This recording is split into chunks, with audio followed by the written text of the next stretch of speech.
Tes, Assalamualaikum warahmatullahi wabarakatuh.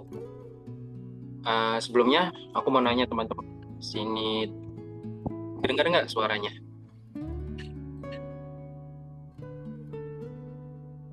Waalaikumsalam warahmatullahi wabarakatuh. Dengaran? Jelas, oke.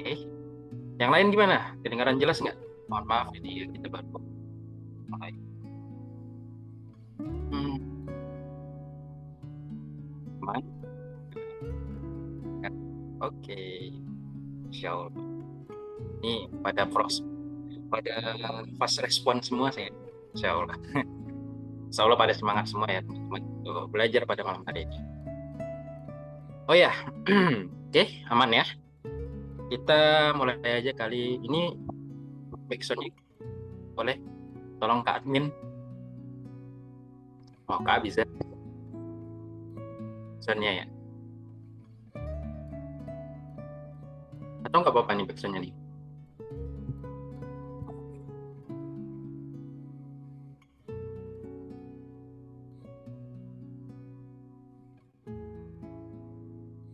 Suaranya aman, tidak suara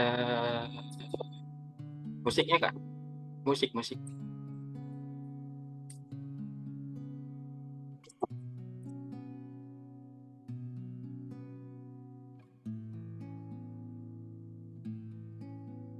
Oh, oke oke. Maaf ya teman-teman, ternyata sengaja ya musiknya, dibiarkan saja. Oke, baik. Bismillahirrahmanirrahim. Assalamualaikum warahmatullahi wabarakatuh. Alhamdulillahirrahmanirrahim. Assalatu wassalamu ala asyrofil mursalin wa ala alihi wasallam. Allahumma sholli ala Muhammad wa ala sayyidina Rabbi sholli sadri wa yassir li amri ihsan ya qawli Rabbi zidni ilma warzuqni fahma amin ya rabbal alamin. Oke, baik, bersyukur atas kehadirat Allah Subhanahu wa taala yang telah memberikan kepada kita semuanya nikmat iman dan nikmat sehat yang bisa kita rasakan pada malam hari ini. Dan tak lupa pula kita haturkan dan kita sampaikan pada episode teladan kita pada baginda Nabi Muhammad SAW dengan bersolawat kepadanya dengan mengucapkan Allahumma sholli. Semoga kita semuanya yang ada di sini dan kita berada bisa dapat syafaatnya, syafaat dari Rasulullah SAW di akhirat kelak nanti dan bisa berkumpul di jannah Allah. Amin ya rabbal alamin. Oke, baik. Gimana kabarnya teman-teman semuanya? Alhamdulillah baik. Alhamdulillah. Yang lain gimana? Ada kan? Mana nih? Masa cuma satu orang?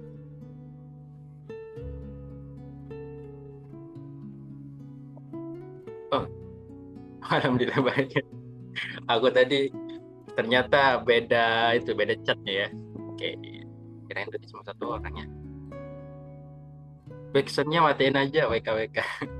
Disengaja emang disengaja adminnya ya. Alhamdulillah lagi sarawan kak. Sama kok lagi sarawan juga sih.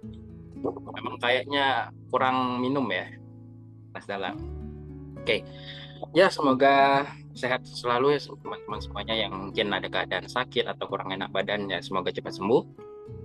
Dan insya Allah malam hari ini kita akan membahas tentang apa nih? Ada yang tahu nggak nih? Bahas apa nih kita nih? Nanti tiba-tiba masuk ke Zoom, teman-teman cuman di-share aja gitu, nggak tahu tentang judulnya apa, tiba-tiba masuk aja. Ada yang tahu nggak judulnya apa kita pada malam hari ini? Aku cuman nggak mau pacaran, ya. Bahas tentang pacaran, ya kan kamu ya, man. Ternyata nyimak ya, bukan nyimak ya, ternyata baca di posternya. Insya Allah, oke. Nah, aku belum nanya juga pada teman-teman nih. Di sini ada yang baru pertama kali bergabung atau mengikuti kegiatan Akademi Pranikah. Aku cuman nggak mau pacaran, bukan nggak mau suka kamu ya. Benar, benar, benar. Aku baru pertama, Masya Allah. Ada lagi nggak yang lain?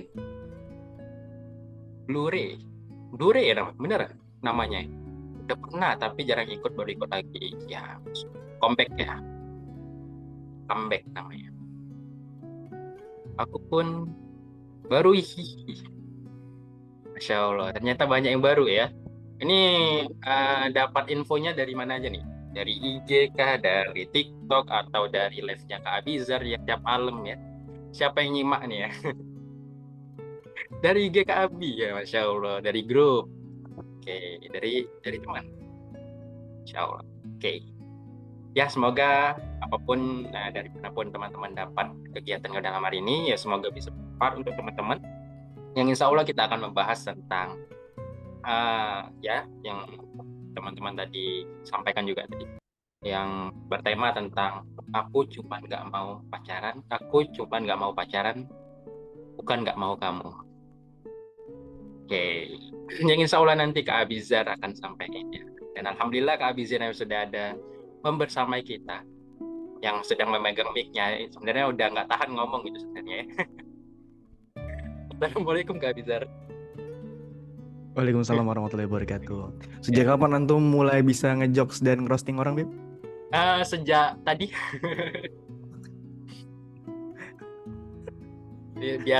biar kita nggak terlalu tegang amat ya, karena kita akan membahas tentang pacaran, jadi relax saja ya kan Kak Abizar. Insya Allah, insya Allah, insya Allah, insya Allah. Oke, aman Kak Abizar, udah siap ya untuk menyampaikan materi? Aman. Insya Allah. Di sini agak panas ya guys. Palembang ini panas, kayaknya nggak cocok deh tinggal di Palembang. Iya, cocoknya di Bandung. Enggak, di Istana Laut gitu, bareng mermaid. Oke, lanjut. Kita yain aja ya. Oke. Oke, baik. Alhamdulillah Kak Abizar udah siap untuk menyampaikan materi pada hari ini. Ya, kepada teman-teman untuk mempersiapkan catatannya, untuk mempersiapkan mungkin ada pertanyaan nanti di akhir, boleh dipersiapkan ya. Dan tak lupa pula untuk mempersiapkan atau memperkuatkan niatnya kembali untuk mencari ridho. Semoga apa yang kita dapatkan pada malam hari ini bisa bermanfaat untuk kita semua. Marilah kita buka acara kita pada malam hari ini dengan melafazkan basmalah. Bismillahirrahmanirrahim. Silakan Kak Abizar untuk menyampaikan materi tentang pada malam hari ini. Baik, bismillahirrahmanirrahim. Assalamualaikum warahmatullahi wabarakatuh, teman-teman semua. Bagaimana kabarnya malam hari ini? Semuanya baik-baik saja? Atau ada yang sedang tidak baik-baik saja, sedang sakit hati, sedang flu, demam, darah tinggi mungkin, atau yang lainnya? Gimana kabarnya hari ini semuanya? Dan selain aku menanyakan kabar, aku juga ingin mengucapkan selamat datang ya bagi teman-teman semua yang baru pertama kali gabung, yang baru pertama kali join. Semoga komunitas ini itu bisa memberikan manfaat bagi teman-teman semua. Untuk sharing ataupun kajian-kajian umum, teman-teman, kita nggak cukup sampai malam hari ini saja.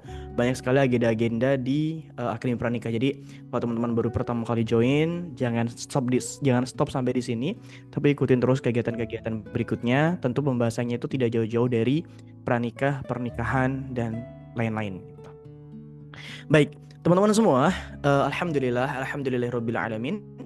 Segala puji dan syukur mari sama-sama kita haturkan kepada Allah Subhanahu wa taala yang pada malam hari ini bismillah ya, atas izin Allah Subhanahu wa taala kita diberikan oleh Allah kesempatan untuk hadir, untuk bertemu, untuk berbagi insight di Akademi Pranikah pada malam hari ini. Ini merupakan salah satu nikmat yang harus teman-teman syukuri, karena banyak sekali orang-orang yang di luar sana yang mungkin sedang baik-baik saja, sedang sehat, sedang ya baik-baik saja. Akan tetapi memang tidak bisa hadir di majelis-majelis ilmu. Dan apabila teman-teman malam hari ini mungkin ada yang dapat linknya dari teman, atau memang diajak gitu ya, atau dapat linknya dari manapun, tentunya itu adalah petunjuk dari Allah agar teman-teman bisa hadir ke sini. Tentu Allah memilih teman-teman semua untuk hadir di malam hari ini bukan satu hal yang kebetulan. Artinya memang ada tujuan gitu ya. Mungkin dari materi pada malam hari ini teman-teman akan ada sedikit ya, Kak kayaknya relate deh, Kak kayaknya begini deh, dan seterusnya, yang bisa membuat teman-teman tuh memiliki pikiran yang lebih terbuka gitu ya, dan lain sebagainya. Baik, teman-teman semua, sholawat serta salam juga jangan lupa ya. Mari sama-sama kita panjatkan kepada junjungan kita, suri tauladan kita, baginda Rasulullah Muhammad Shallallahu Alaihi Wasallam, yang mana mudah-mudahan kita semua kelak mendapatkan syafaat beliau dan kita diakui sebagai umatnya, kita diakui sebagai umat yang patuh dan taat, bukan diakui menjadi umat yang tidak patuh dan tidak taat seperti itu. Baik, teman-teman, malam hari ini di Akademi Pranikah kita akan sharing berkaitan dengan aku cuma tidak mau pacaran, bukan tidak mau kamu. Nah, artinya dalam hal ini teman-teman, malam hari ini kita akan lebih fokus membahas tentang pacaran gitu ya. Suaraku terdengar dengan jelas kan, Bib ya? Aman ya? Oke, sip. Teman-teman, jadi malam hari ini kita akan membahas tentang jomblo, single, gitu-gitulah intinya. Karena ternyata di Akademi Pranikah ini nggak semua membernya itu adalah orang-orang yang hendak menikah. Faktanya banyak orang-orang yang juga masih jomblo, masih single, yang perlu untuk dikuatkan statusnya gitu ya. Karena kalau misalkan nggak diperkuat, itu takut jadi apa namanya, merasa lemah hatinya, kemudian setelah itu lebih rentan untuk diserang oleh gombalan-gombalan maut para ikhwan ataupun para akhwat-akhwat di luar sana. So, malam hari ini anggap saja adalah materi untuk menguatkan hati teman-teman semua agar bisa lebih istiqomah di jalan Allah, agar bisa istiqomah menjaga ketaatan teman-teman sebagai seorang single lillah begitu. Penguatan hati para jomblo nih. Betul. Nah, teman-teman, karena judulnya sangat menarik sekali, yaitu aku cuma tidak mau pacaran, bukan berarti aku tidak mau kamu. Ini adalah ungkapan oleh seseorang, baik seorang wanita ataupun pria, dalam rangka menjaga dirinya dari dosa pacaran. Kita santai aja ya, kakak akan coba menjelaskan secara pelan, secara santai, jadi teman-teman bisa relax. Bisa sambil ngopi, sambil makan, sambil rebahan, boleh. Nah, dan selain daripada itu, ada satu hal yang harus teman-teman pahami. Di awal ini kakak pengen membahas tentang bagaimana kita sebagai seorang single lillah atau orang yang berusaha menjaga diri dari dosa maksiat pacaran. Kita seringkali melakukan yang namanya pendam rasa atau memendam rasa. Kita sebagai manusia normal, tentu kita memiliki yang namanya naluri untuk melestarikan keturunan ataupun ketertarikan dengan lawan jenis. Ini adalah hal yang normal. Kita tertarik, kita jatuh cinta, kita merasa suka, itu normal. Nah, namun repotnya adalah ketika kita tahu bahwasanya aku suka sama dia, tapi di satu sisi aku juga belum siap untuk menikah. Begitu. Kita suka sama seorang wanita ataupun kita suka sama seorang pria, tapi kita belum siap menikah. You know, and then ketika kita tidak siap menikah, sedangkan perasaan itu terus menggebu-gebu, kemudian perasaan itu terus membuncah, yang dimana membuat kita agak sedikit kerepotan. Mau diungkapin, tapi nanti timbul mudorot gitu ya. Nggak diungkapin, sesak. Mau diajak pacaran, tapi dosa. Mau diajak nikah, tapi belum siap. Ada yang sedang di fase itu? Atau Habib mungkin ada di fase itu hari ini? Gue usah senyum-senyum kau. Aku, oke. Yang lain? Iya, gimana itu? Berat banget ujian para jomblo. Aku, oke. Nah, teman-teman, dan itu sering kita alami.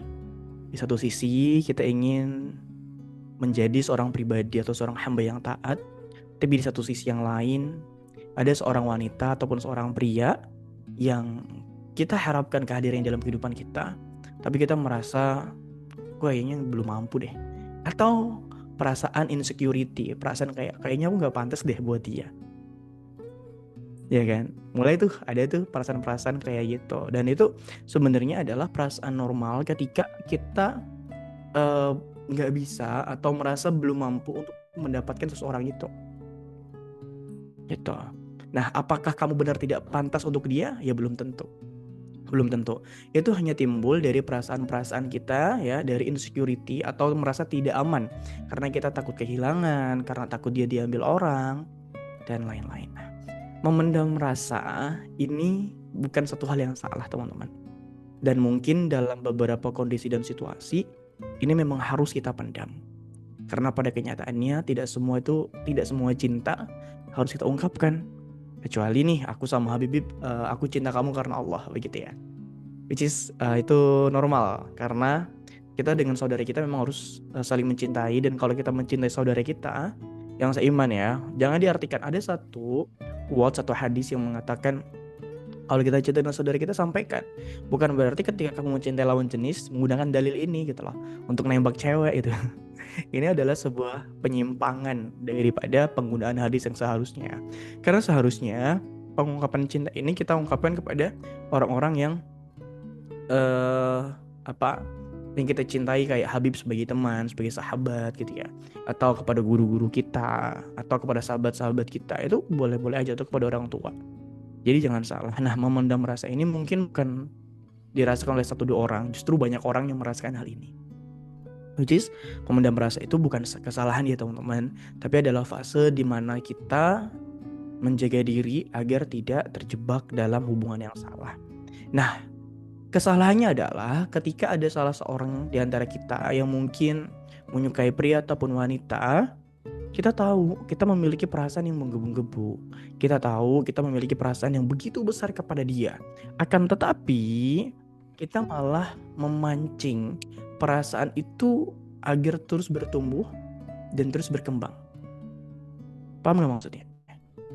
Aku akan coba analogikan. Jadi perasaan tertarik atau perasaan cinta itu ibaratkan api.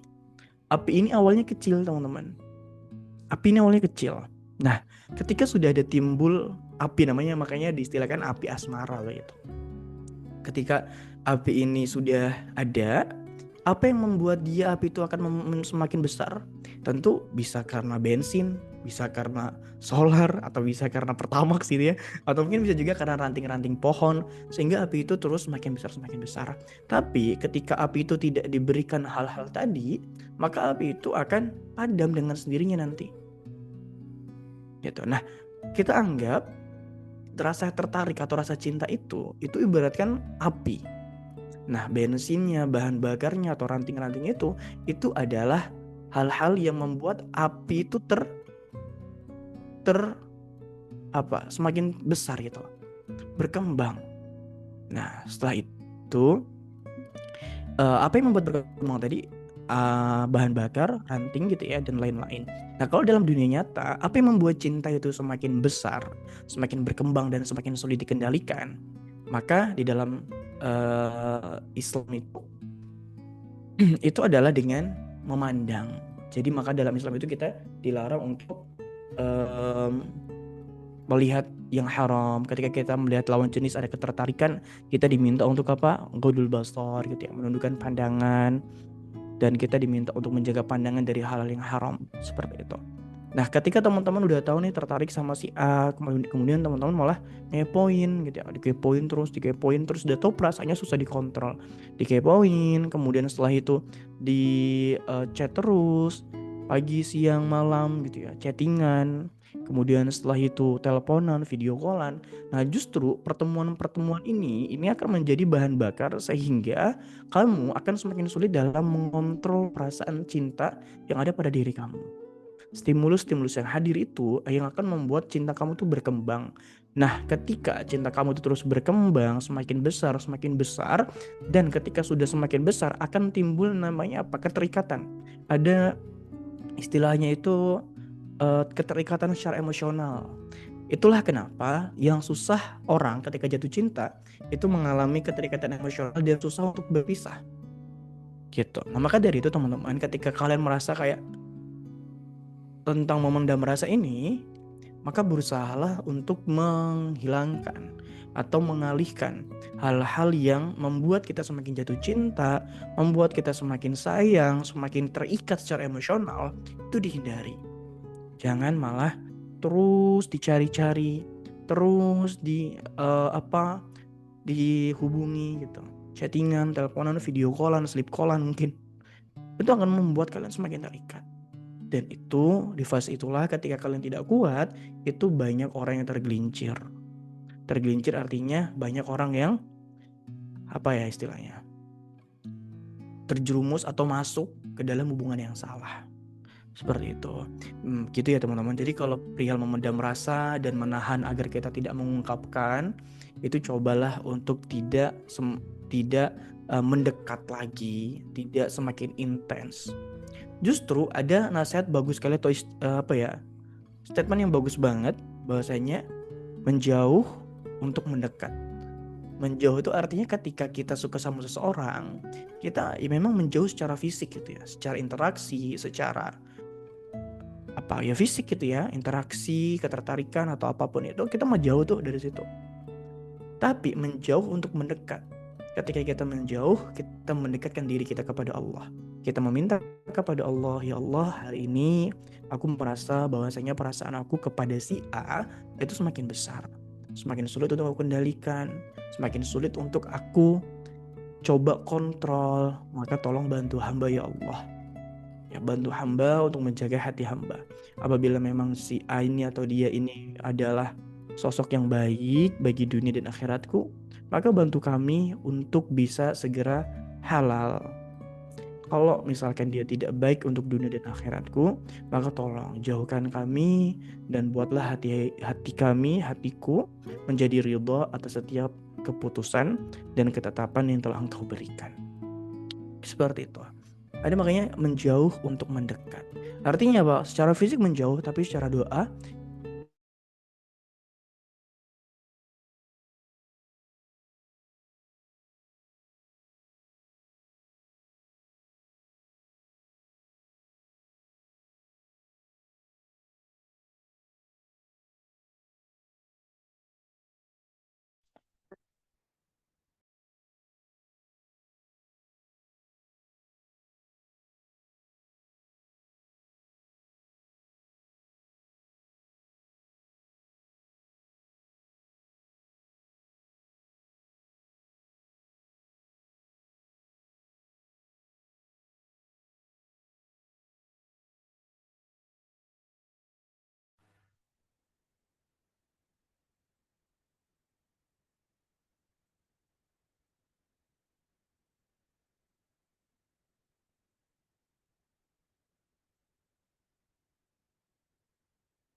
halo, sorry ya guys, biasa guys.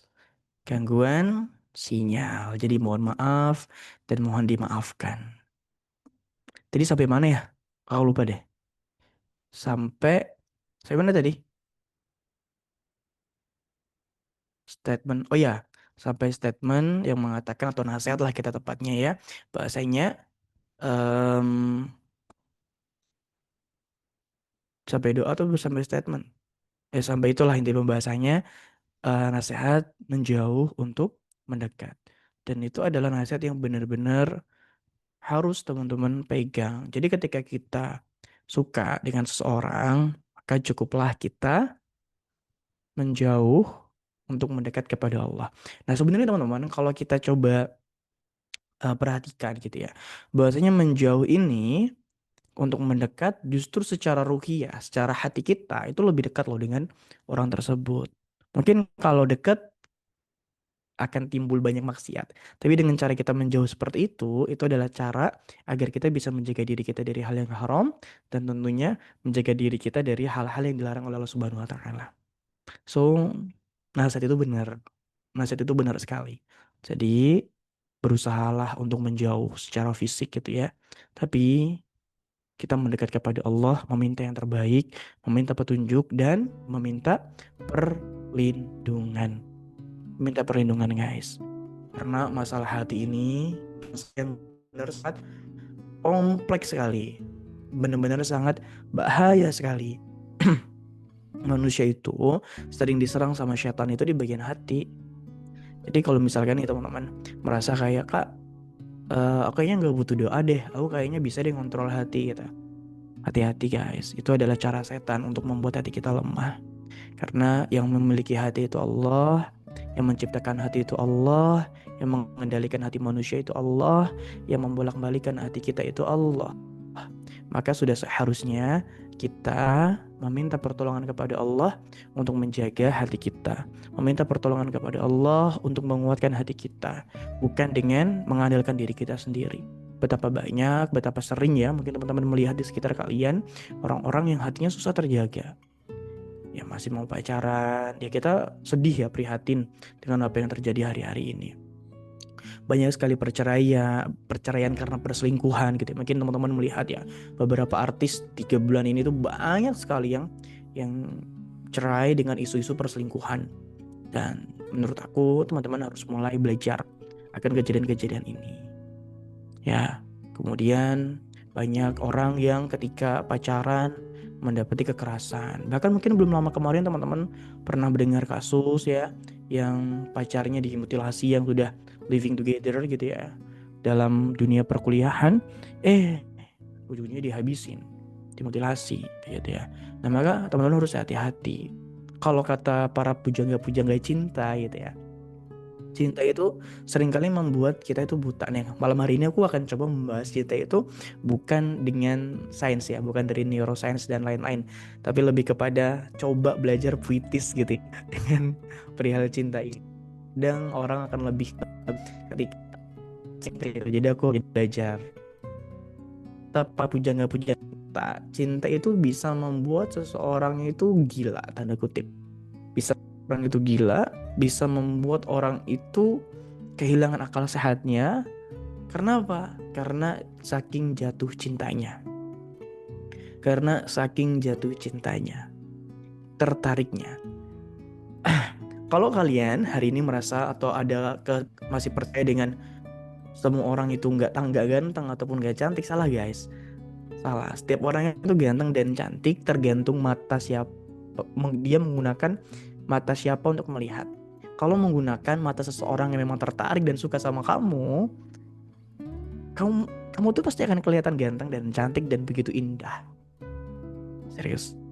Ya, bukan perihal orangnya itu tuh tampan atau tidak tampan, cantik atau tidak cantik, tidak. Tapi tergantung melihatnya dari sudut pandang mata siapa. Kalau melihatnya dari sudut pandang mata orang yang cinta sama kamu, yang suka sama kamu, mau bagaimanapun kamu tuh pasti akan istimewa kok. Nah, teman-teman pernah dengar kisahnya Laila dan Majnun gitu ya. Itu panjang itu kisah itu sebenarnya, tapi aku nggak mau membahas ke sana. Tapi pada intinya sama, itu orang kenapa dijulukin Majnun gitu ya. Ya karena saking bodohnya dalam jatuh cinta ya. Benar-benar sampai ada satu kisah. Jadi ketika itu ada si Majnun ini sedang berjalan di sebuah pasar begitu. Ada seekor anjing tua, kurus, jelek, kudis gitu ya. Jelek punya anjing itu. Tapi si Majnun ini tiba-tiba mencium mata anjing yang jelek kurus ini. Tuh nggak kenapa alasannya?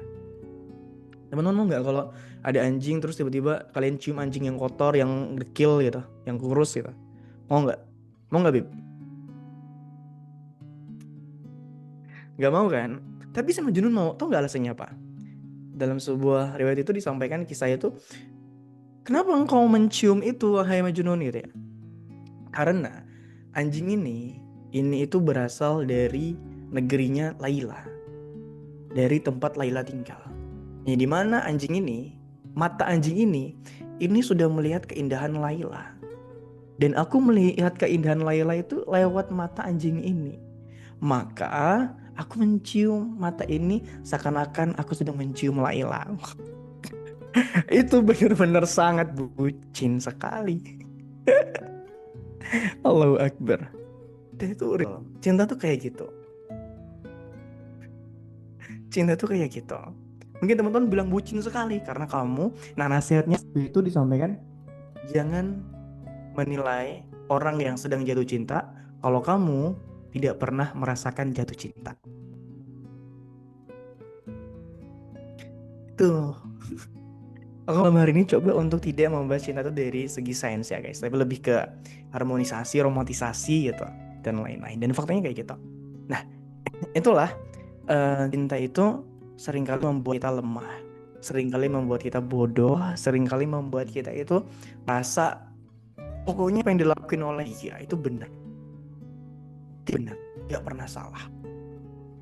Gitu. Ya.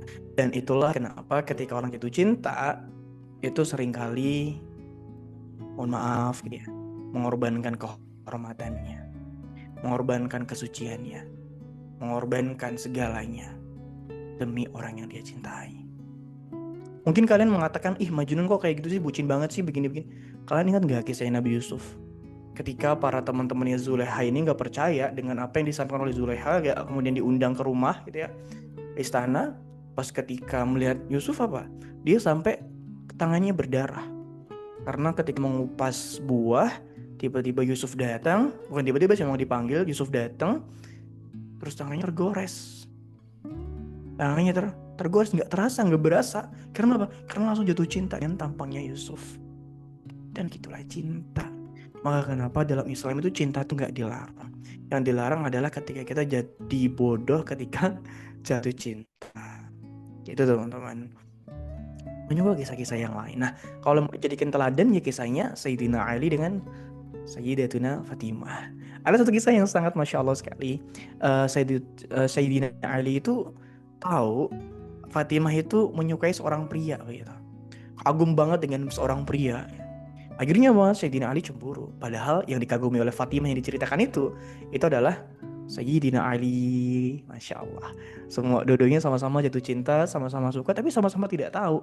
Tapi ketika memang sudah menjadi jodohnya, sudah menjadi takdirnya, walaupun banyak sahabat-sahabat yang ingin meminang Fatimah, yang secara derajat mungkin lebih senior gitu ya, lebih kuat dan lain-lain, tapi kalau udah jodoh, kamu bisa apa? Kamu mau jungkir balik pun, mau salto pun, mau bagaimanapun, kalau udah jodoh, kamu bisa apa? Gitu. Nah, itu makanya perihal cinta itu mungkin bikin ribet dengan urusan pacaran. Nggak usah ribet dengan urusan pacaran. Dalam Islam, pacaran itu jelas dilarang. Norma sosial pun dilarang. Kenapa? Karena orang jatuh cinta itu seringkali tidak punya malu. Ya mesra-mesraan di luar, di tempat umum, pegangan tangan ya, dianggap normal, padahal itu bukan suatu hal yang normal. Belum lagi dampak secara pribadi, kehilangan kehormatan. Maka banyak orang yang jatuh cinta tapi setiap malam dia menangis. Kenapa? Karena dia menangisi dan meratapi, menyesali apa yang sudah dilakukan dengan pasangannya. Dan itu gak sedikit, banyak orang yang cerita sama saya dengan keadaan-keadaan yang seperti itu. So, hati-hati dengan cinta. Pacaran itu bukan jalan satu-satunya untuk mendapatkan jodoh kok guys. Jodoh itu akan datang. Bagaimanapun caranya, jodoh itu akan datang. Kalau Allah udah takdirkan untuk kamu, dia tidak akan pernah berpaling ke siapapun. Pacaran tidak akan mendekatkan kamu dengan jodoh, dan tidak pacaran juga tidak akan menjauhkan kamu dari jodohmu. Allah sudah menulis itu 50.000 tahun sebelum Allah menciptakan alam semesta. Ya, Allah udah menulis itu. Tentang bagaimana nanti skenarionya, biar Allah yang mengatur. Tugas kita mempersiapkan diri dengan sebaik mungkin, mempersiapkan diri dengan sebaik-baiknya, sepantas-pantasnya, semaksimal-maksimalnya. Bagaimana nanti Allah akan mempertemukan kita, biarkan itu menjadi urusan Allah. Pacaran itu bukan satu-satunya hal yang menjadi jalan untuk kita mendapatkan jodoh. Justru ketika teman-teman menganggap pernikahan ini adalah pernikahan yang sakral, pernikahan yang baik, pernikahan yang bukan hanya sekedar tentang dunia, maka hal-hal baik itu harus diawali dengan hal baik juga. Kita menikah itu bukan tentang teman-teman jangan mikir kayak aku pengen nikah terus menikah habis itu aku pengen nikah gitu ya, pengen nikah dengan wedding dream yang seperti ini, nanti di tempatnya ini, nanti pakai ini, pakai begini, setelah itu nanti honeymoon di sini ke sini, setelah itu nanti akan rumah bla. Itu adalah pikiran jangka pendek tentang pernikahan. Enggak guys, ketika kalian, suami kalian ataupun kalian sebagai seorang laki-laki mengatakan saya terima nikahnya Fulanah binti Fulan dengan mas kawin yang tersebut dibayar tunai, arsy Allah itu berkata, janji akad yang kamu ucapkan itu disaksikan oleh tanggung jawab itu bukan hanya sekedar namanya, tapi juga nanti di akhirat. Jangan pernah menganggap pernikahan itu adalah pernikahan yang remeh-temeh. Nah, ini adalah antara kamu langsung. Kamu berjanji akan bertanggung jawab sepenuhnya kepada istri kamu. Makanya sebelum, kalau teman-teman melihat orang yang mau akad, sebelum diakad seringkali kan, bukan seringkali, pasti kan ada khutbah gitu ya. Ada khutbah. Khutbah itu nasihat ya, nasihat pernikahan agar ingat bahwasanya pernikahan tuh begini, bukan hanya sekedar setelah resepsi, oh senang banget aku nikah ya, senang, undang teman-teman, ayo bridesmaid kita pakai baju warna A B C, kita akan happy nanti kita makan ya, nanti pas di atas panggung nanti lempar bunga ya, nanti kita style lagu Tabola Bale atau mungkin lagu Pica-Pica atau mungkin lagu apa itu biasanya di wedding gitu, terus kita happy, terus kita nanti sama suami gitu. Guys, enggak, pernikahan enggak kayak gitu, enggak se-euforia itu. Kalian jatuh cinta dengan seseorang kemudian memutuskan pernikahan, itu adalah otak kalian itu sedang ada racun, ada kimia, ada dopamin di situ, ada dopamin euforia, yang dimana seringkali ketika dia muncul, tetap aja ya, tetap membahas ke situ, itu muncul akan membuat kita itu susah untuk membedakan mana yang baik dan mana yang buruk. Menikah itu perlu kedewasaan. Hal yang baik harus diawali dengan hal yang baik juga. Menikah perlu kesiapan mental, pola pikir, finansial, apalagi keimanan, ilmu, tentu itu hal yang wajib. Dan pernikahan yang kita inginkan tentu bukan pernikahan yang tentang sedunia saja, tapi pernikahan yang sedunia dan sesurga. Gitu ya guys. Jadi mungkin kita mau orang itu, atau mungkin aku mau kamu, tapi pastikan kita menjemputnya tidak dengan cara yang salah, tapi dengan cara yang benar. Bukan dengan cara pacaran, tapi dengan cara yang Allah ridhai. Banyak kok jalan yang lain. Bisa ta'aruf, bisa lain-lain gitu ya. Bisa ta'aruf, atau misalkan sudah kenal gak perlu ta'aruf, tinggal datang ke rumahnya, bilang kalau pengen nikah, ya kalau jodoh akan Allah mudahkan gitu. Jadi gak perlu dengan pacaran. Pacaran itu justru akan menghabiskan waktu, menghabiskan energi, menghabiskan emosi. Capek, drama, karena ada drama cemburu lah, drama apalah, dan ya begitulah. Faktanya pacaran yang bertahun-tahun pun tidak tentu menikah. Artinya pacaran itu bukan jaminan kalian jodoh. Belum pasti jodoh dan belum tentu jodoh. Yang sudah pasti ketika pacaran adalah tentang dosa, tabungan dosa. Teman-teman ingat, kalau kalian menganggap pernikahan ini adalah pernikahan yang sakral dalam rangka menuju jalan kepada Allah, maka mulailah hal baik itu dengan cara yang terbaik, bukan dengan cara yang tidak baik. Aku tahu ketika kalian dengerin ini nih ya, apalagi yang sedang jatuh cinta, kalian tuh mungkin ya antara dengar dan tidak mendengar gitu ya. Mengiyakan antara tidak mengiyakan juga. Tapi maklumat atau informasi ini kalian setidaknya tahu, dan ketika sedang ada di fase-fase galau, kalian ingat kata-kata Kak Abizar dan kemudian menguatkan kalian untuk menyudahi hubungan kalian yang haram itu. Gitu. Itu materi malam hari ini pembukanya seperti itu. Kan pembuka sih ya, itu materinya sih. Mungkin next kita bisa ngobrol dengan Habib kalau mungkin Habib ada hal-hal yang pengen didiskusikan. Ya, oke, makasih Kak Abizar. Ya, mungkin ada beberapa pertanyaan ya untuk Kak Abizar sebelum teman-teman yang lain bertanya ya. Mungkin langsung aja ya Kak Abizar. Yang pertama aku ingin bertanya, Kak, kan banyak yang orang yang bilang gitu, aku tuh pacaran bukan main-main kok, niatnya itu serius. Nah, kalau nantinya udah baik, kenapa pacaran tuh masih bisa jadi pacaran masih bisa jadi salah gitu kan? Sorry, gimana? Putus-putus ya? Iya, gimana tadi? Kak, banyak orang yang bilang, aku pacaran bukan buat main-main kok, niatnya itu serius. Nah, kalau niatnya udah baik, kenapa pacaran masih bisa jadi salah? Gitu. Baik, pertanyaan bagus banget, Bib. Dapat pertanyaan dari mana, Bib? Dari orang tadi, Kak. Oke. Kenapa? Kalau niatnya baik, pacaran, aku pengen nikah kok sama dia, Kak. Aku pacaran tuh pengen membangun rumah tangga dengan dia. Kenapa ketika niat aku baik, terus kok pacaran jadi salah? Teman-teman, di dalam syariat Islam, standar baik itu ada 2. Pertama, niat yang baik. Yang kedua, cara yang benar. Niat yang benar dan cara yang benar.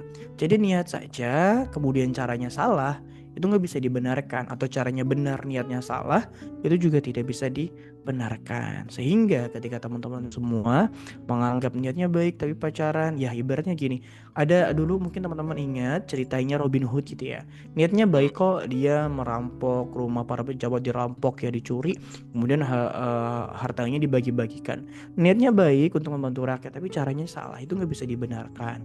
Artinya bukan niatnya yang salah di sini, Beb, tapi caranya dalam menjemput jodoh itu yang salah gitu. Sehingga kalau misalkan teman-teman merasa niatnya baik, maka harusnya itu harus dibarengi dengan ikhtiar yang baik juga gitu. Jadi kalau teman-teman, Kak, aku ingin menikah dengan si A, gimana kalau aku pacaran gitu? Nggak boleh gitu.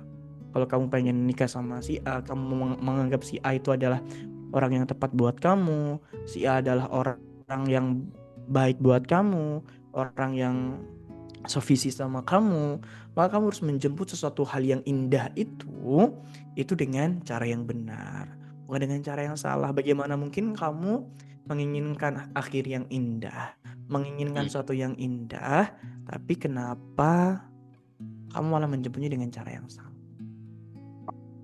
Ya, gitu. sih.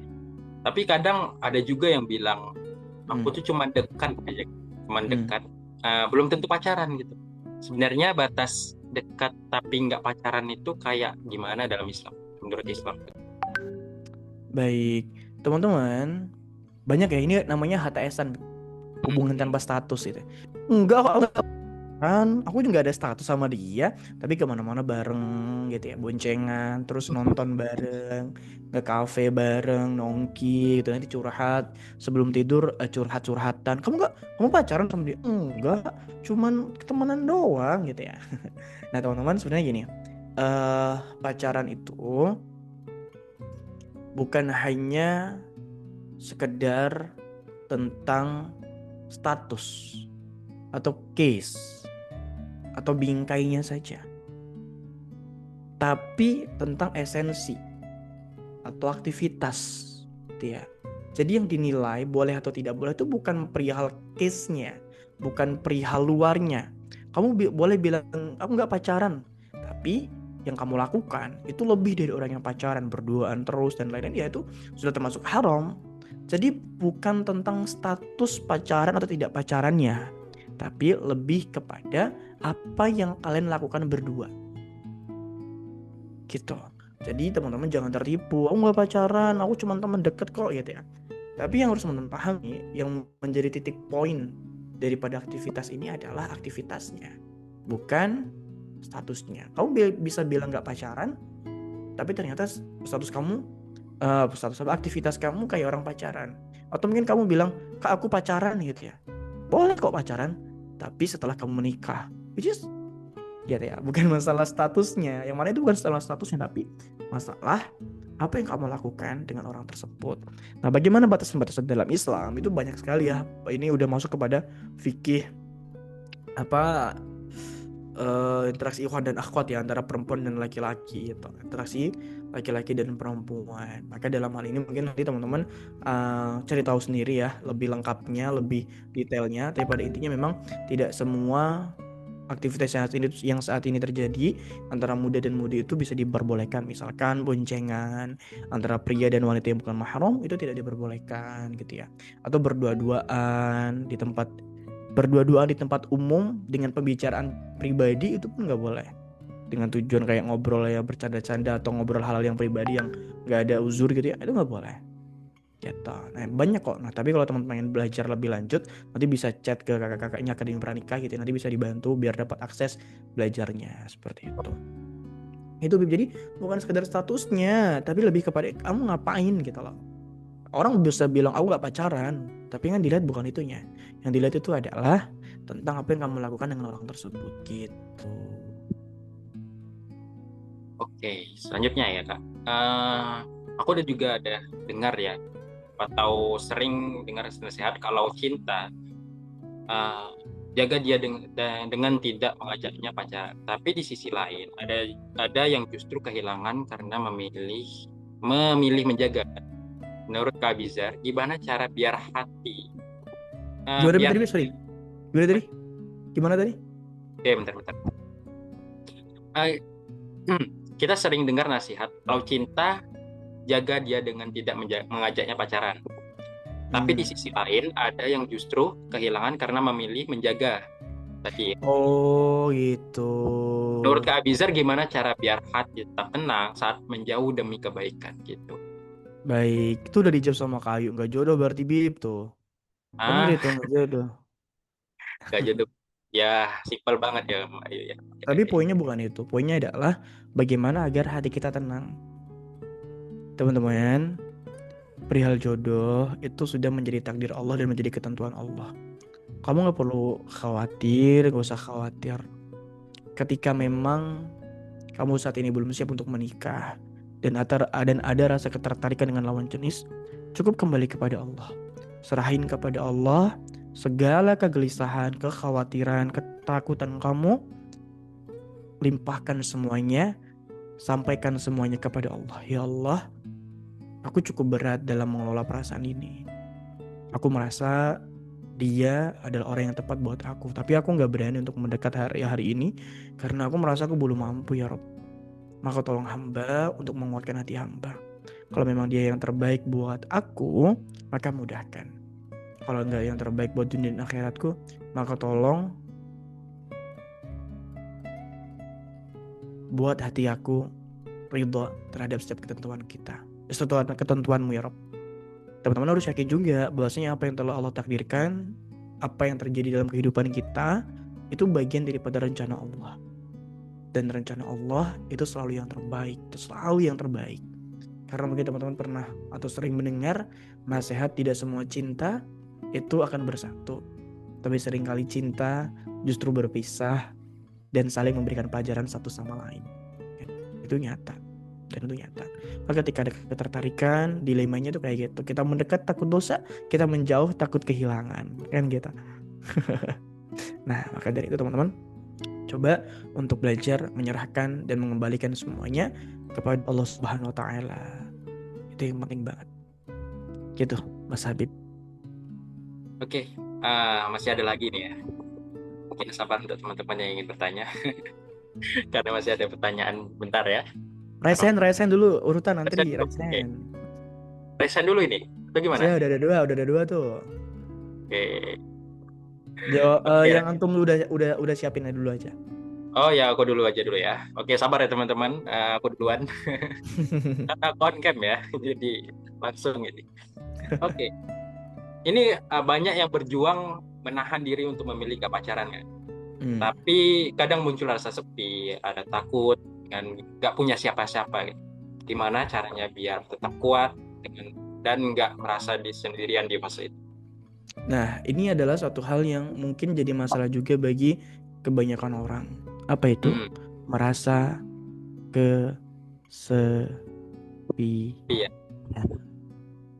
Okay. Dan kesepian itu banyak faktornya loh, Bib. Bisa jadi karena orang tuanya yang tidak peduli, bisa juga karena keluarganya yang berantakan, bisa juga dia korban bully gitu ya, dia nggak berani untuk bergaul. Sehingga ketika ada satu orang, atau mungkin yang sering itu adalah orang atau seorang wanita yang dia tidak dekat dengan ayahnya, dia tidak merasakan kasih sayang oleh ayahnya. Sehingga ketika ada seorang laki-laki yang kemudian memberikan perhatian intens, memperhatikan dia, menyayangi dia, mengasihi dia, memberikan yang terbaik buat si wanita, terus apa? Ujung-ujungnya membuat si wanita tadi lemah gitu loh.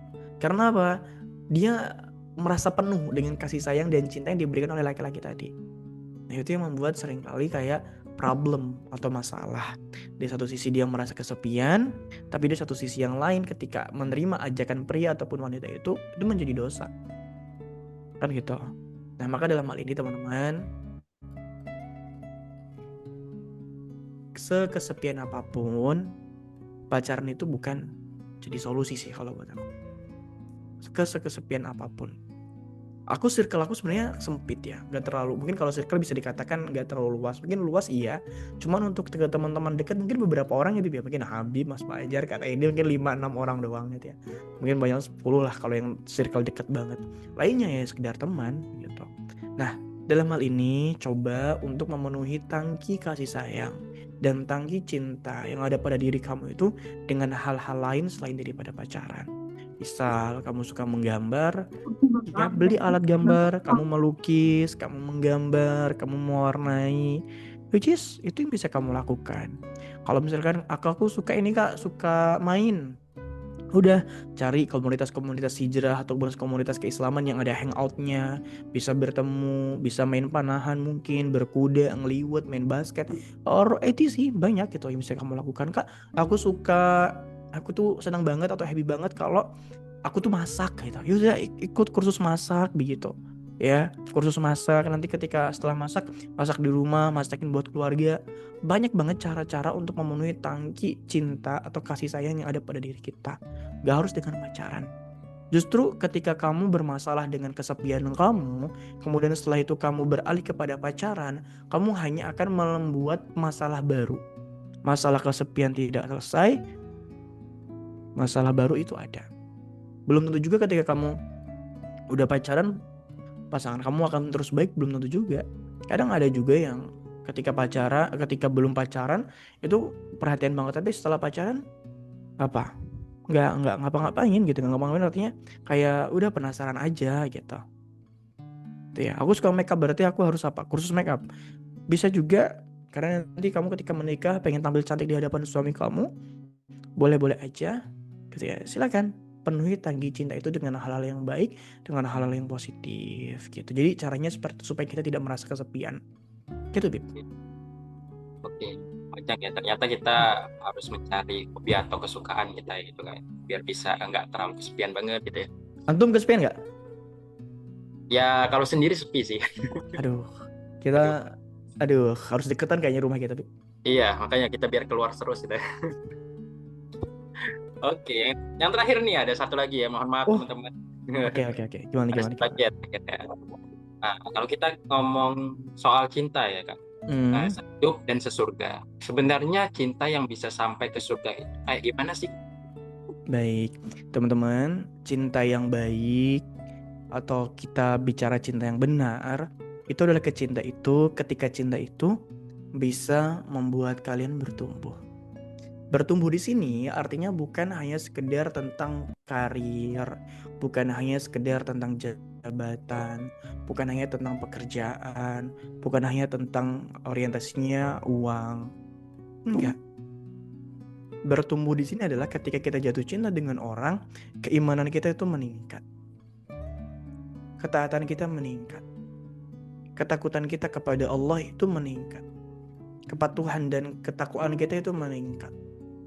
Tumbuh secara nilai-nilai spiritual. Lebih mendekatkan kita kepada Allah, lebih semangat lagi untuk ibadah kepada Allah, dan semakin mendekatkan kita kepada Allah. Itu yang pertama. Nah, kemudian yang kedua, Bib, ketika kamu bertanya tentang cinta yang sesurga itu seperti apa, sesederhana kayak kalau aku nikah sama si dia, kayaknya surga kan lebih dekat ya dengan aku. Kalau aku nikah sama si A, kayaknya surga kan lebih dekat ya dengan aku. Udah, kalau ada perasaan kayak gitu dan memang orangnya baik, tepat, soleh atau soleha, insya Allah itu cinta yang benar. Tapi kalau kamu ngerasa kayak, aduh aku nikah sama dia bisa masuk surga nggak ya? Itu harus di cross check lagi. Karena tujuan pernikahan ini, karena pernikahan ini bukan tujuan hidup teman. Pernikahan adalah sebuah kendaraan atau jembatan atau sebuah apa namanya perahu gitu ya, kapal, pelayaran agar kita bisa sampai kepada tujuan kita. Apa tujuan kita? Surga. Maka kalau teman-teman jatuh cinta, pastikan cinta itu membuat kita dekat kepada Allah dan membuat kita merasa lebih dekat dengan surga. Kalau merasa bahwasanya enggak lah, nggak yakin aku akan mau surga sama dia, ya udah, gak usah dilanjutin. Karena mungkin sholatnya masih bolong-bolong. Jadi nikah itu bukan hanya sekedar euforia, bersatunya dua insan menjadi satu. Tapi pernikahan itu adalah sebuah dermaga, kendaraan untuk kita bisa masuk ke dalam surganya Allah Subhanahu wa taala lewat jalur pernikahan tadi. Gitu. Ya Bib ya. Jadi gimana, udah siap? Siap. Siapa apa Apa coba? siapa apa Siap nih? Siapa apa baik. nih? Siapa apa nih? Siap untuk Q&A maksudnya. Udah ada Oke. 3 orang nih, mulai dari Kak Ya, Rohma dulu, ada 3 orang Kak tadi juga Merpati. ada pertanyaan titipan dan ya mungkin dia ini pertanyaan titipan ini kayaknya soal bang pacaran banget ini kak. Mungkin nanti Hmm. ya pas orang yang raise hand dulu ya. Oke, dulu yang Oke. duluan siapa nih ya? Cip dulu nih kayaknya. Enggak, tadi yang duluan tuh Kak Rohma. Taruh Yang kedua Burung Merpati. Yang ketiga Kak Arianti. Ya lo Kak Arianti ini mau banget ngajuin Kak Arianti ini. Baru Oke, move up. silakan pertama Mbak Rohma. Mbak Rohma apa Kak Rohma ya? Atau Mas Rohma.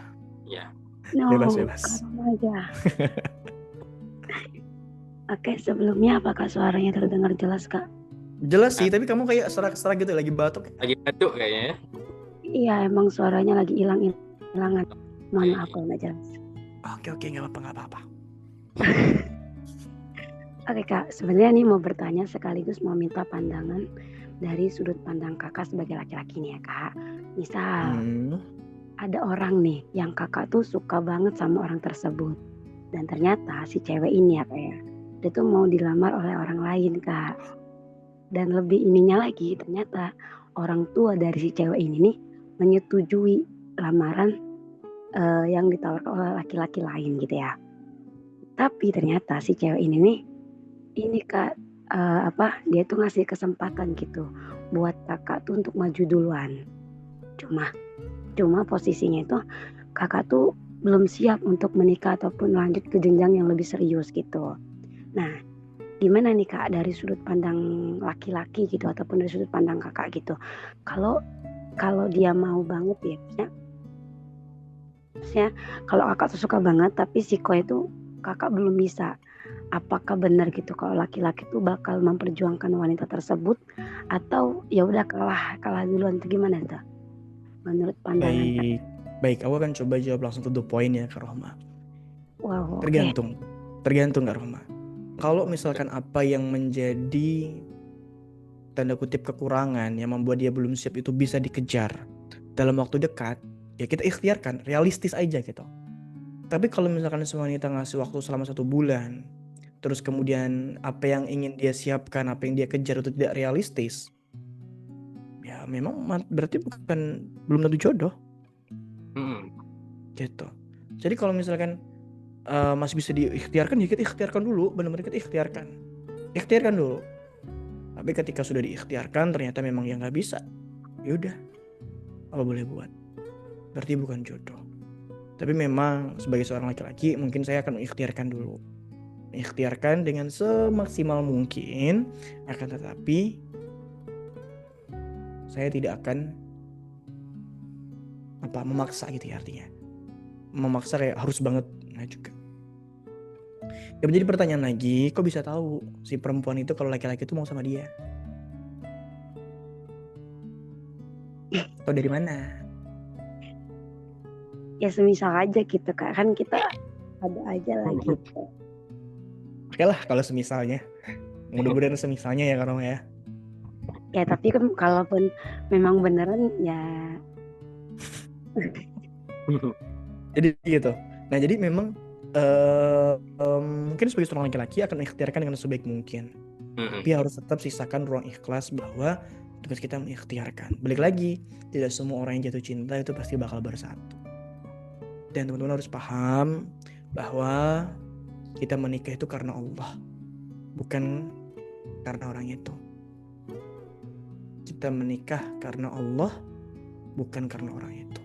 Artinya dengan siapapun kita menikah, selama bisa mendekatkan diri kita kepada Allah, which is gak harus dengan orang itu. Maka sering banget aku bilang, mungkin Kak Roma juga udah sering dengar, ketika suka sama orang, turunkan ekspektasi, jangan suka berhalusinasi. Karena kalau suka berhalusinasi, nanti akan berujung pada apa? Kekecewaan. Kemudian timbullah hal-hal yang tidak baik lainnya. So, suka sewajarnya saja, kagum sewajarnya saja. Boleh memendam rasa 2 tahun, 3 tahun, tapi tetap saja sisakan ruang ikhlas. Karena pada nyatanya tidak semuanya harus berjodoh kok. Kita bisa suka sama orang, belum tentu orang itu suka sama kita misalnya. Dan itu hal yang wajar. Jadi itu normal kok. Nah, tapi itu 2 poin. Pertama, mungkin akan diikhtiarkan gitu ya, sebagai seorang laki-laki mengikhtiarkan dengan sebaik mungkin, tapi harus tetap menyisakan ruang ikhlas di situ. Dan yang kedua, ingat tujuan kita menikah. Kita menikah dengan dia itu tujuannya untuk dekat kepada Allah. Artinya, kalaupun kita tidak berjodoh dengan dia, meskipun dengan rasa sesak di dada, rasa sakit hati, kekecewaan, dan lain-lain, kita harus menerima itu. Dan kita harus ingat, nikah karena Allah, bukan nikah karena dia. Gitu ya Kak Roma? Ya Kak, berarti dalam artian ini ya sebenarnya lebih kepada ikhtiar dulu ya. Tapi kan kayak akan menyia-nyiakan sebuah kesempatan gak sih Kak? Tapi kan gini, jangan memaksa suatu hal yang memang belum siap. Iya sih. Kalau memang udah siap, dan kalau memang belum siap terus diikhtiarkan jadi siap, itu oke. Tapi kalau sudah diikhtiarkan ternyata masih belum siap, kenapa harus dipaksakan? Satu hal itu kurang bagus ketika memang belum siap tapi dipaksa untuk siap. Ya, gitu Kak Rohma. Karena pernikahan itu seindah-indahnya pernikahan tetap akan ada masalah. Yang sudah siap saja seringkali masih ada masalah. Ada satu apa ya? Kalam. Ya bukan sih, kayak analogi lah gitu ya bilang. Seindah-indahnya kebun mawar, jangan berharap tidak ada duri di sana. Mawar indah, kebun mawar sangat indah. Tapi apakah tidak ada duri? Tentu ada. Sama kayak pernikahan, seindah-indahnya pernikahan, pasti akan ada durinya. Dipersiapkan dengan baik. Kalau memang belum siap, jangan dipaksa. Karena nikah tujuan kita sesurga. Sekali seumur hidup. Jadi siapkan dengan sebaik mungkin. Dan kalau si cewek juga, kalau memang dirasa memang nggak bisa nikah sama si pria atau memang sulit untuk bersatu, si cewek berusaha untuk tidak memberikan harapan kepada laki-laki itu. Sampaikan saja, mungkin kita tidak berjodoh, mungkin kita memang tidak bisa bersatu, mungkin karena ini jalannya beda. Udah, nggak usah ngasih ekspektasi ataupun harapan, gitu ya. Sehingga apa? Tidak menyelukai si laki-laki. Tapi kalau dirasa laki-lakinya sanggup untuk memenuhi, untuk menyiapkan, ya silakan. Tapi kalau dirasa yang belum sanggup, jangan memberikan harapan. Gitu Kak Roma. Jadi kita melihat dari 2 sudut pandang itu. Gitu.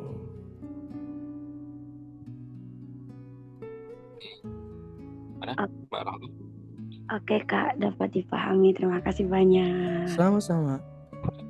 Oke, selanjutnya Mbak Merpati. Udah siap-siap terbang kayak gitu ya. Silakan Mbak Merpati. Assalamualaikum Kak. Waalaikumsalam. Ini memang namanya Merpati ya? Enggak. Mungkin tanya dari apa yang Kakak jelaskan. Tapi ini agak sedikit berbeda Kak. Yang ingin saya tanyakan itu singkat padat jelas. Gimana ya Kak caranya kita menyadari orang yang istilahnya pacaran sesama jenis? Gitu. Oke. Sudah? Sudah. Baik. Dulu, kalau menurut American Psychology Association, asosiasi, benar-benar American Psychology, aku lupa singkatannya apa gitu ya, kira-kira gitulah. Dulu termasuk kepada LGBT ini termasuk kepada penyimpangan jiwa gitu ya, artinya memang masalah mental. Akan tetapi bentar.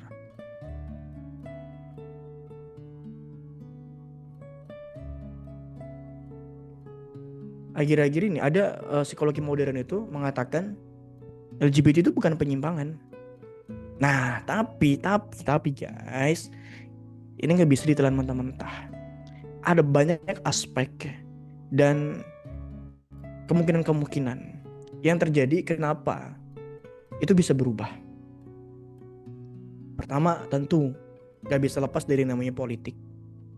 Yang kedua adalah perihal campaign LGBT yang berusaha untuk dilegalkan di seluruh dunia gitu ya. Ya balik-balik ke politik gitu ya. Yang ketiga, ada kepentingan-kepentingan lain atau mungkin yang meneliti itu juga bagian daripada LGBT atau menerima dana dan ini banyak. Dan itu banyak diperdebatkan masih. Banyak diperdebatkan, masih banyak ilmuwan-ilmuwan lain yang juga memperdebatkan hasil daripada penelitian itu. Gitu ya. Nah, kalau Kak Abi yang mana? Of course lah ya, Kak Abi memilih ke ilmuwan psikologi yang mengatakan bahwasanya LGBT itu ya penyimpangan sosial, penyimpangan psikologi gitu ya, penyimpangan mental.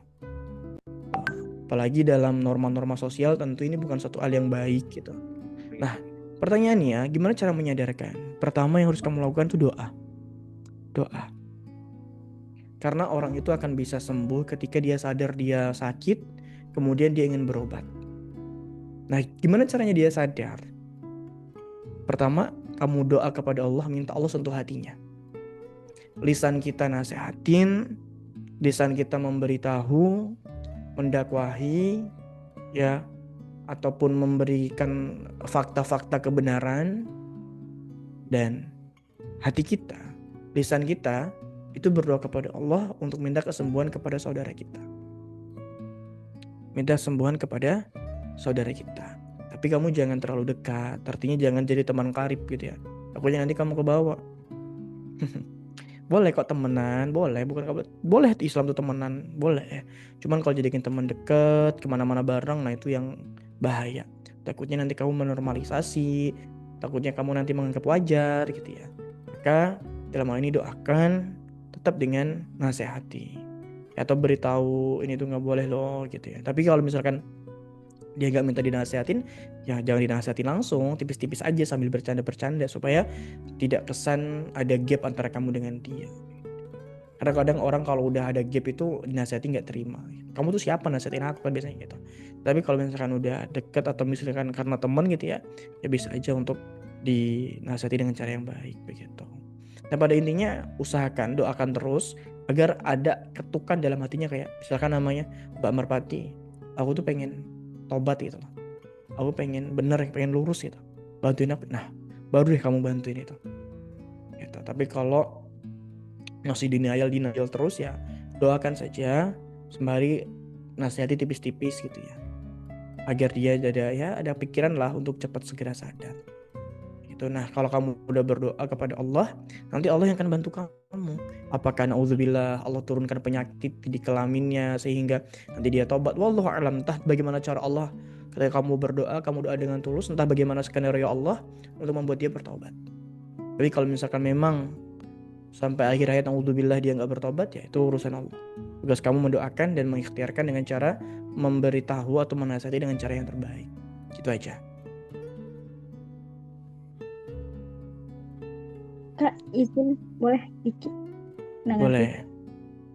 Kak, setuju nggak dengan pendapat ini? Kemarin tuh ada obrolan ya sama temen ini. Tapi ini temannya normal ya. Nah dia itu punya teman yang LGBT. Di situ saya tanya korek-korek gitu kan buat cari informasi gimana sih ciri-ciri orang yang LGBT itu. Dan katanya penyebabnya itu yang banyak itu cuman ada 2. Katanya itu pertama trauma sama laki-laki, kedua itu karena iseng. Karena iseng di saat trauma tadi itu muncul, nah muncullah si orang ini, si perempuan atau laki-laki yang menyatakan cinta, menyatakan perasaan sama si orang yang normal, seharusnya bisa normal tadi. Terus tiba-tiba setelah diterima kayak coba deh sama jenis. Nah karena itu jadi kecanduan kata dia. Nah karena kecanduan itulah akhirnya nggak bisa lepas. Itu kakak setuju nggak dengan statement itu? Setuju. Karena begini, dalam hal ini ketika seseorang itu bisa menghasilkan rasa nyaman, makanya kan kakak bilang jangan terlalu dekat. Teman boleh gitu ya, ngobrol boleh, cuman kamu juga harus punya bingkai atau barrier ya, pagar tentang informasi berkaitan dengan LGBT itu, sehingga kamu tidak mudah terbawa dan tahu langkah-langkah ketika ada langkah-langkah preventif, pencegahan preventif gitu ya, agar ketika ada tanda-tanda yang tidak baik kamu bisa mencegah. Ya, tapi kalau kamu belum ada bekal terus bergaul sana sini dengan orang LGBT, ya pasti pertama kamu akan menganggap itu menormalisasikan normal gitu ya. Yang kedua, lambat laun kamu bisa ke bawah. Itu bisa ketika orang itu merasa Habibie misalkan pria kekurangan sosok ayah gitu ya. Terus setelah itu ada seorang bapak-bapak, om-om misalkan kan, ada yang kamu ini gini. Bisa aja dia deket awalnya mungkin sekedar anak dan ayah, nanti kakak dan adik, itu tujuannya lebih dari itu. Mereka sangat tipu dayanya itu sangat-sangat halus kan, maka hati-hati. Nah, gimana caranya supaya kita bisa mencegah dengan tindakan-tindakan preventif? Jadi kan belajar, pelajari dengan trik-trik mereka tuh seperti apa, cara-cara mereka tuh seperti apa dalam menggait orang itu supaya ikut ke golongan mereka. Harus belajar akan hal itu. Gitu Kak Bel. Oke, paham. Cukup Kak. Terima kasih ya Kak. Oke, sama-sama. Oke, Last selanjutnya question. Mbak Karyanti. Halo Karyanti, gimana kabarnya? Sehat?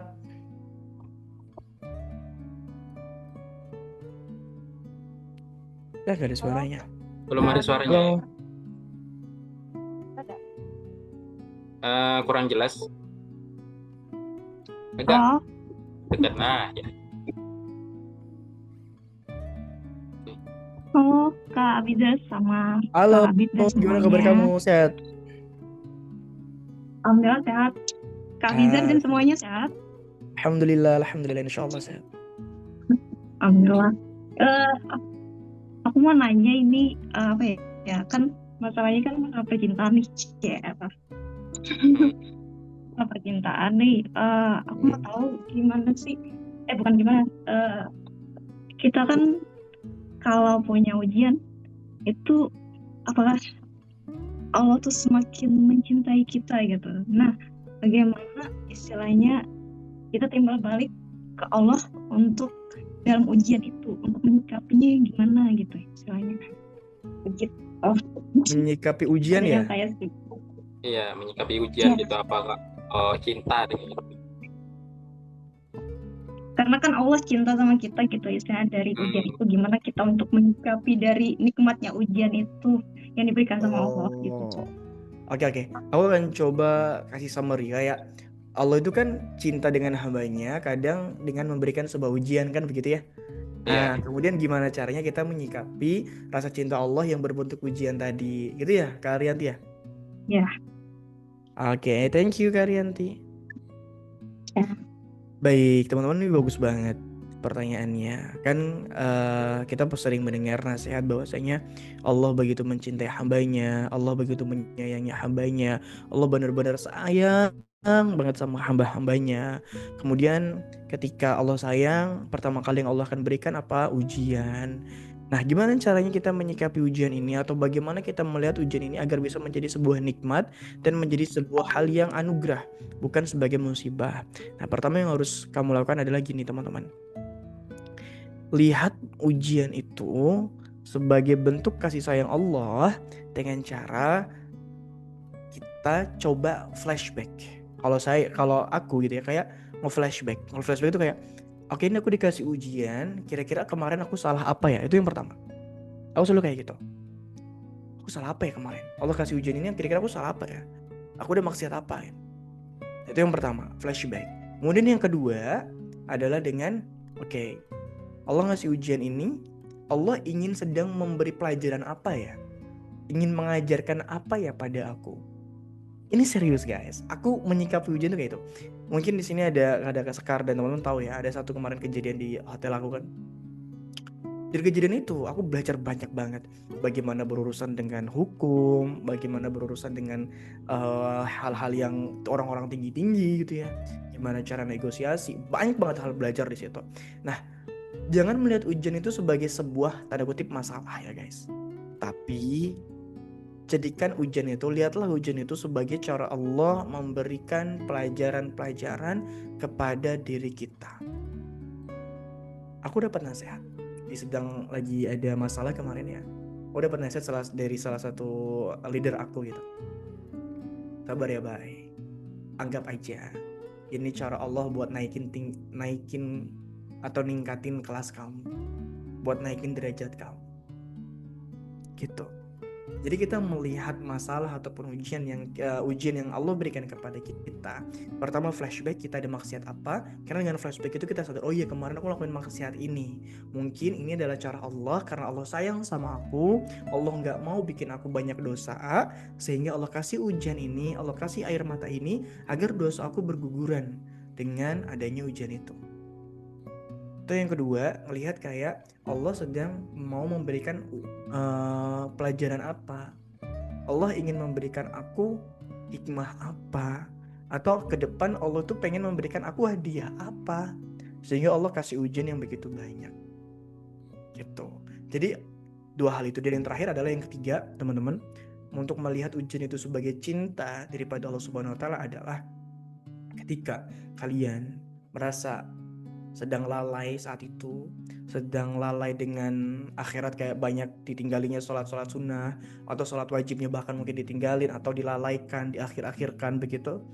Kemudian Allah kasih ujian, dan setelah dikasih ujian kita semakin taat, kita dekat dengan Allah, kita sholatnya rajin lagi, kita ibadahnya rajin lagi, maka disitulah teman-teman akan bisa merasakan nikmatnya ujian. Gitu. Sebenarnya gini, itu yang ketiga, itu terakhir gitu. Sebenarnya ada satu tambahan lagi tentang teman-teman juga harus yakin bahwa Allah itu tidak akan pernah memberikan kezaliman kepada hambanya. Allah tidak pernah menzalimi hamba-hambanya, Allah tidak pernah menyia-nyiakan hamba-hambanya, Allah tidak pernah ingin menjerumuskan hamba-hambanya pada hal-hal yang buruk, pada hal-hal yang negatif. Allah tidak pernah melakukan itu.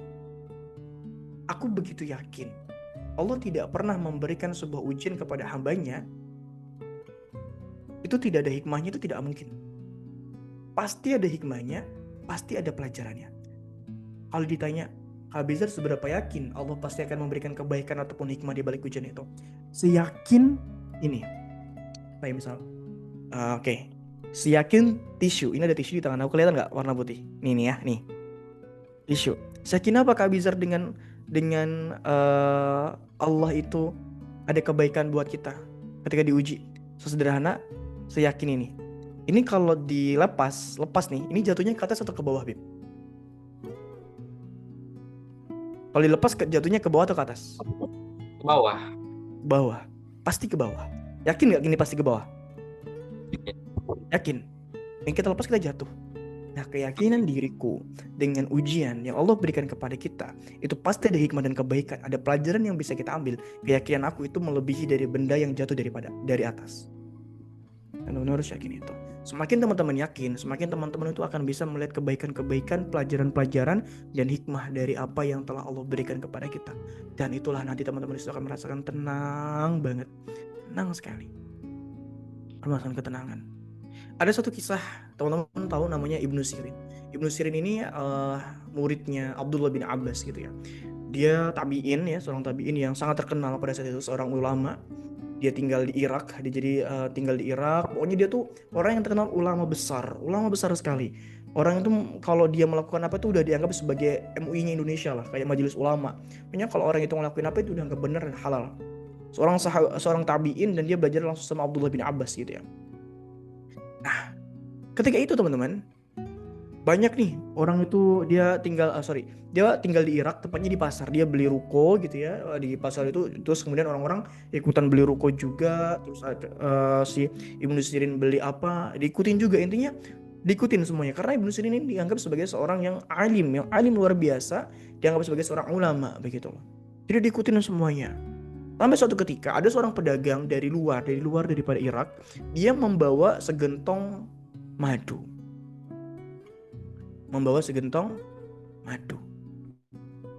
Ketika ditawarkan kepada Ibnu Sirin, wah Ibnu Sirin mau kau beli madu ini 250 kilo kalau nggak salah pada saat itu. Kata Ibnu Sirin, mohon maaf afwan, aku lagi nggak ada uang gitu, lagi nggak ada uang cash, jadi nggak bisa beli. Terus si penjual ini menawarkan kepada Ibnu Sirin, nggak apa-apa kalau misalkan mau jatuh tempo dulu nggak apa-apa, boleh tempo dulu gitu loh, tanda kutip nitip dulu utang, nanti setelah 2 minggu dibayarkan. Nah ketika ditawarkan seperti itu, Ibnu Sirin bersedia. Oke, kalau misalkan Boleh seperti itu. Akhirnya diterimalah sama Ibnu Sirin, setelah itu diletakkan di ruko. Nah biasanya menjelang sore itu kan para orang-orang di pasar mulai tuh untuk menutup toko-tokonya gitu ya, mulai ditutup.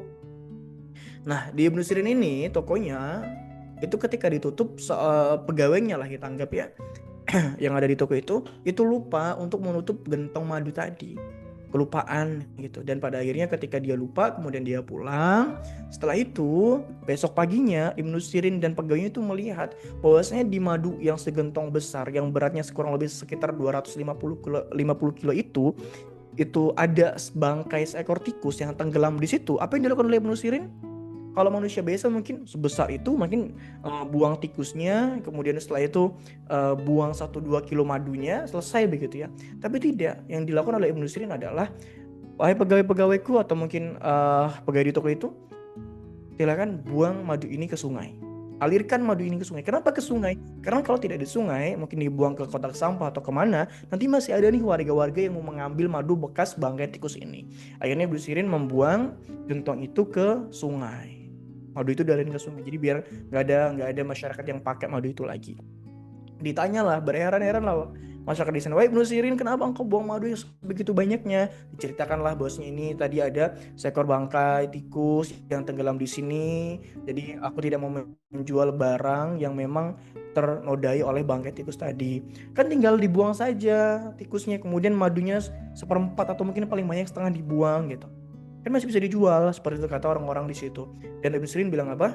Dia bilang bahwasanya aku tidak, siapa yang bisa menjamin, apakah engkau berani menjamin bahwasanya ya madu yang aku jual itu adalah madu yang tidak terinfeksi atau tidak tercampur dengan bakteri-bakteri dari bangkai tikus tadi gitu. Gak ada yang bisa menjamin gitu. Akhirnya bayangin di tempo 2 minggu gitu ya. Kemudian si penjual awal tadi datang setelah 2 minggu menemui Ibnu Sirin. Dia diceritakanlah kronologinya, madunya itu nggak dijual tapi dibuang karena begini dan begitu. Dan pada akhirnya Ibnu Sirin bilang, ini cuma ada uang segini dulu, nanti jatuh temponya 2 minggu lagi, 3 minggu gitu ya. Habis itu si pedagang ini pulang. Ini kita cerita cepatnya aja ya biar cepat selesai. Si pedagang ini pulang, kemudian ketika pulang 3 minggu kemudian datang lagi ke Ibnu Sirin. Dia bilang bahwasanya uangnya belum terkumpul, baru terkumpul 3/4, jadi masih kurang 1/4 lagi. Kalau misalkan kamu bersedia wahai pedagang, silakan ambil barang-barang yang ada di toko aku. Jadi dia uang plus barang-barang begitu. Tapi si pedagang ini nggak mau. Akhirnya si pedagang ini maunya cash dan mengadukanlah kepada hakim gitu ya, mengadu pada hakim, dan hakim ini tahu seorang Ibnu Sirin itu seorang yang seperti apa begitu. Nah pada akhirnya dimasuklah ke pengadilan, diceritakanlah A B C D F G, diceritakan semuanya, dan pada akhirnya si Ibnu Sirin ini dimasukkan ke dalam penjara. Ketika di penjara, apa yang dilakukan oleh Ibnu Sirin? Ada seorang penjaga sipir ya, kalau sekarang itu seorang sipir penjara, yang dimana di sana dia mengatakan, wahai Ibnu Sirin, di sini setiap keputusan dalam penjara ini adalah keputusanku, artinya kebijakanku, kekuasaanku gitu. Sehingga pada saat itu si sipir ini menawarkan, kalau kamu mau silakan, tiap malam kamu pulang temu anak istrimu dan paginya kamu kembali lagi ke sini. Tapi kata Ibnu Sirin dia nggak mau untuk melakukan pelanggaran itu begitu ya. Nah akhirnya teman-teman semua, ketika dia dimasukin kita coba lihat ya, Ibnu Sirin itu dari awal kekeh dengan pendirian, dengan kebenarannya. Dia nggak mau zalimin orang. Kalau memang cara dia yang dilakukan itu cara yang benar, kemudian tetap dipandang salah, maka dia tetap bersih untuk dihukum dan bersedia untuk dipenjara. Ketika sudah dipenjara ya, dia ditawarkan dengan kecurangan-kecurangan itu, dia tetap tidak mau. Dan akhirnya berita penangkapan Ibnu Sirin, penjaranya Ibnu Sirin itu tersebar ke masyarakat Irak pada saat itu. Dan setelah banyak orang yang tahu, akhirnya banyak orang yang memberikan sumbangan untuk melunasi utang Ibnu Sirin. Akhirnya Ibnu Sirin itu dibebaskan dan utangnya terbayarkan, dan dan kelebihan dari uang itu, dari uang setelah membayar hutang, itu bisa membeli 10 gentong madu yang sama seperti yang dibuang pada saat dia buang di sungai. Lihat bagaimana Allah mengatur skenario-nya. Kuncinya satu teman-teman, tokoh berdiri di atas kebenaran. Kemudian yang kedua, tetap yakin dengan Allah. Yang ketiga, kalau kamu yakin kamu benar, jangan gentar. Ibnu Sirin yakin, niat dia membuang madu itu supaya tidak menzalimi orang lain, Allah ganti 10 kali lipat. Gak pernah Allah itu memberikan sebuah ujian tanpa maksud dan tujuan yang benar. Kuncinya tetap taat sama Allah, kokoh dalam kebenaran, jangan mengambil jalan yang salah. Barulah setelah itu kita akan bisa fokus dan kita bisa melihat POV daripada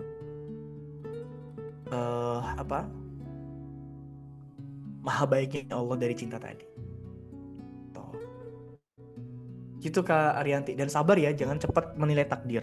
Kalau kita menilai takdirnya Ibu Sirin tadi, ya di awal-awal pasti kita akan kayak, wah kesel gitu ya, wah ini Allah nggak baik, masa aku udah jujur masa dipenjara, kan begitu. Mungkin gitu kan POV-nya, tapi sabar, jangan cepat menilai takdir. Karena dari setiap takdir itu ada rangkaian-rangkaiannya yang menuju kepada satu hal yang mungkin akan membuat kita sangat bahagia nantinya.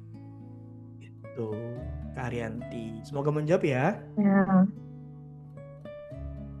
Ya, terjawab sih Kak Abizar. Ini boleh nggak satu lagi? Boleh. Karena Kak Arianti ini udah lama banget ini nggak kelihatan, setahun. Gimana ya? Ya begitulah. Ini Kak, kan kawannya ya tadi kan lawan jenis kan pasangan yang misalkan yang tadi jenis pacaran itu kan romantisnya minta ampun ya, bucinnya minta ampun. Sama juga pasangan suami istri pun bucinnya minta ampun. Nah, gimana sih kita bucinnya sama Allah dan romantisnya Allah tuh kita tuh gimana kita untuk merasakannya gitu loh. Baik. Oke. Karena waktunya udah 21.32 ya, jadi kakak akan jawab secara singkat, tapi poin-poinnya mudah-mudahan bisa didapat ya.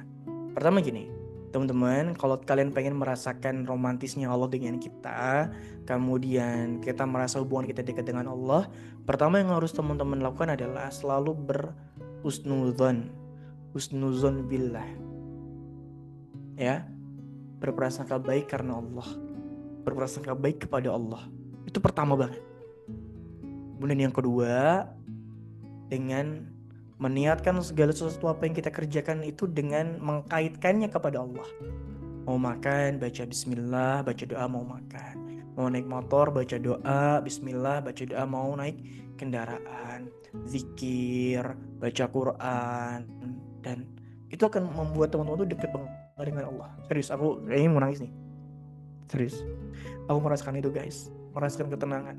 Di setiap orang mungkin sedang sedih dengan tentang gelisah apapun, aku berusaha untuk melakukan itu dan yes, aku bisa merasakan ketenangan itu. Serius, dan itu kalian bisa lakukan deh. Jadi husnuzan. Kemudian yang kedua adalah apa tadi? Lupa aku lagi. Mengkaitkan segala sesuatunya kepada Allah. Baca bismillah, mau ngajar, baca bismillah, mau presentasi, baca bismillah. Kaitkan, libatin Allah dalam setiap aktivitas kebaikan kita. Kemudian yang ketiga, sholat malam. Wah, tahajud, sholat taubat, sholat tahajud, sholat hajat, sholat witir, gitu ya. Itu sangat-sangat berpengaruh banget untuk melembutkan hati kita dan menghubungkan hati kita kepada Allah. Jadi kayak munajat. Munajat itu kayak apa ya istilahnya? Munajat itu kayak ngobrol gitu sama Allah, gue ini capek banget itu. Ceritakan semuanya kepada Allah dan itu akan membuat kamu tuh secara emosional dekat kepada Allah. Jadi mungkin 3 poin itu ya. Oh mungkin yang terakhir satu lagi, jangan lupa juga untuk belajar tentang kisah-kisahnya Rasulullah, kisah-kisahnya para sahabat, yang dimana nanti dari situ kita akan belajar tentang oh ternyata Allah tuh maha penolong loh, Allah tuh nolong sahabat loh, Allah tuh nolong Rasulullah gitu loh. Dan teman-teman bisa belajar dari Rasulullah tentang bagaimana keyakinan, arti keyakinan kepada Allah, ikhtiar kita untuk terus dekat kepada Allah. Teman-teman bisa belajar dengan Rasulullah gitu. Kurang lebih seperti itu Kak Arianti ya. Ya, makasih Kak Abizar dan Kak. Terima kasih Arianti. Dan terima kasih pada teman-teman yang dapat. Gimana Kak Abizar? Kita cukupkan? Cukup ya. Oke. Ini mohon maaf ya untuk teman-teman yang tadi bertanya. Wah, ini masih stay nih 48 orang. Iya, masih stay ya, insyaallah. Alhamdulillah, masih menyimak. Dan juga ada tadi juga titipan dari pertanyaan dari orang-orang ya, mohon maaf ya karena waktunya udah. Maaf ya guys, waktu udah habis. Mepet banget ini udah habis ya. Betul. Mungkin di lain kesempatan kali untuk pertanyaannya, Pak. Insya Allah, amin, amin, amin. Oke, sebelum itu ada yang ingin disampaikan terakhir Kak Abizar untuk closing statement. Closing statement malam hari ini adalah singkat saja. Mulailah sesuatu yang baik dengan cara yang baik. Itu aja. Oke, baik. Terima kasih Kak Abizar. Kalau panjang-panjang mahal. Ya, ada. Jadi tim Akademi Pranika nggak bisa bayar. Tuh, benar ya. Mulailah sesuatu yang baik dengan cara yang baik. Jadi teman-teman, segitu aja untuk ya closing statement dari Kak Abizar. Dari antum. Dari aku, semoga mendapatkan jodoh yang terbaik ya. Cukup. Amin. Mantap. Oke. Terima kasih sebelumnya untuk teman-teman dan terima kasih kepada Kak Abizar yang telah menyampaikan materinya, yang telah menjawab pertanyaan dari teman-teman. Mohon maaf ya yang belum terjawab pertanyaannya atau yang belum kebaca pertanyaannya, mungkin di lain waktu. Oke, mungkin kita cukupkan untuk kegiatan kita pada malam hari ini. Marilah kita beristighfar 3 kali sebelum kita tutup. Astagfirullahaladzim. Dah kafaratul majelis. Subhanallah wa bihamdika. Saya akhiri wabillahi hidayah. Assalamualaikum warahmatullahi wabarakatuh. Terima kasih teman-teman, selamat beristirahat dan sampai jumpa di pertemuan selanjutnya. Dadah. Bye-bye. Assalamualaikum. Waalaikumsalam warahmatullahi wabarakatuh.